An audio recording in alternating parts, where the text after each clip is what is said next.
Hi, this is Michelle coming to you with some kitchen inspiration. I'm making shrimp tacos for dinner, and I'm using my cast iron grill pan with the grill press, which is preheating. You can see it starts smoking there, which is good. It's getting nice and hot. The key with working a grill pan is you always want it to be very, very hot before. Sorry, I'm having a problem with this again because you always want it to be very, very hot when you're cooking on it, before you start cooking. Okay, so I have two things that I pre-made here. One is some guacamole with some tomatoes in it, and one is some slaw to go in my tacos.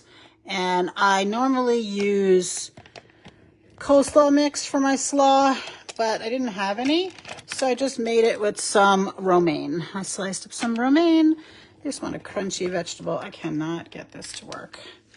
Don't know why it won't work, but it has completely given up the ghost here. Right, I think I figured it out. Okay, so I preheat my grill pan. I had a bag of frozen shrimp. I defrosted them.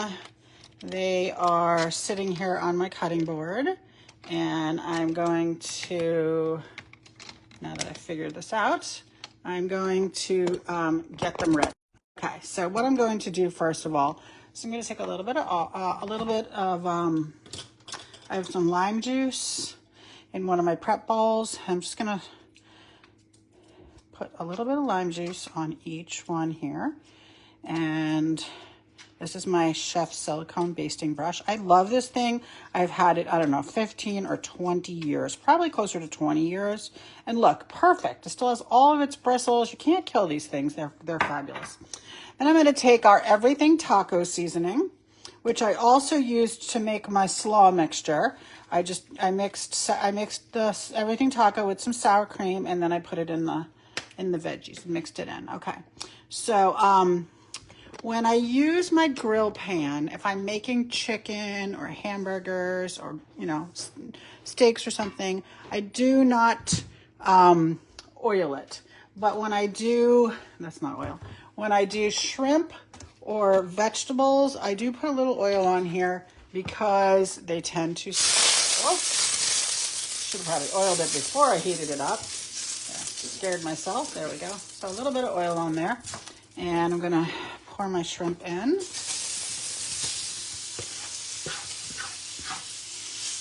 And I actually don't need the press. I had the press out and I heated it up, but I forgot I was doing shrimp. When I do chicken or any kind of chops or bacon, I use the press. But for shrimp, you would not use the press, okay? So these are going to just cook a minute or two on the one side and then a minute or two on the second side, just to get them nice and pink. And then we're going to make them into some tortillas. Well, we need to put that fan on. Smoke's coming. Making smoke signals in here. It'd be very funny when the smoke detector goes off, because that'll be the next thing that happens. Okay, so I've got some tortillas where my shrimp is working. I'm going to start prepping them. I'm going to put the guac in first because I think the guac falls out. It's probably too much. You don't want it to fall out. I'm going to put some guac in. I'm going to put in some of this mixture, which I told you was sour cream, everything taco seasoning, and some romaine. Or normally I would use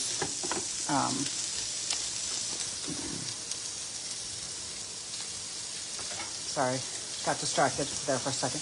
Normally I use coleslaw mix. So it's just a personal preference. You can use whatever you like. If I think about it ahead of time, I buy coleslaw mix, or if you have cabbage, you could use that. You could even use Brussels sprouts if you wanted to, because they're basically little cabbages. But I decided to use romaine today. All right, so I'm just going to flip these. You see how nice they are? You always know when they're ready to flip because they come right off the pan. If they're not ready to flip, they're going to stick to the pan. That's the key. That's how you know they're ready to flip. Super easy. We're going to take a few, put them in our tacos, and that's it. And then we're going to eat them. It's really easy recipe. It's really delicious. It's very fast. Even the making, and like if you buy your guacamole, of course, then it's even faster. I always like to make mine because I don't like onions in it. But basically, we're ready to go. Let's take a couple of these, stick them in here. Whoops, lost one. And isn't that pretty? Dinner is served. Thanks for joining me. If you like this video, go ahead and hit share so your friends can see it also and get this new recipe. And if you make sure you follow me on Michelle's Kitchen Inspiration on Facebook, Instagram, and on YouTube. All of the library of past recipes is on YouTube. Michelle's Kitchen Inspiration. Thanks for joining me. Have a great evening.